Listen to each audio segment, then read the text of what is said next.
Hello everyone, আসসালামু আলাইকুম। রাশিয়ায় আসার পরে তেমন একটা ঘরোয়া খাবার খাওয়া হয় না। তবে আলহামদুলিল্লাহ আল্লাহ একটু মিলাই দিছে ক্যান্টিনে কাজ করার সুযোগ। তো সেই সুবাদে মাঝে মধ্যে কিছু তৈরি করি। আজকে হচ্ছে হলো মাওয়ার ইলিশ তো বলা যাবে না, কারণ ইলিশ তো পাওয়া যায় না এখানে। তবে এটা হচ্ছে হলো সেই মাওয়ার বেগুন ভাজি, বিখ্যাত ফেমাস বেগুন ভাজি আছে ইনশাল্লাহ। আজকে আমাদের এই বেগুন ভাজি হবে,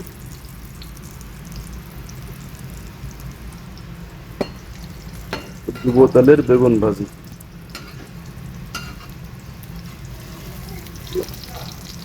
এটা আপনাদের কাছে সামান্য কিছু হতে পারে, কিন্তু সেটা একটু আমাদের হওয়ার কাছে লাগবে। অনেক বড় কিছু। কারণ আমরা একই খাবার খেতে খেতে বিরক্ত হয়ে গেছি। মাছ মাংস আর খেতেই ভালো লাগে না। এই কারণেই ঘরোয়া খাবার, সামথিং ভর্তা এইসব আমাদের খুব পছন্দ। আমরা এগুলো পাই না, যার কারণে যখন একটু পাই আমরা মনে করি যে অনেক বড় কিছু পাইছি।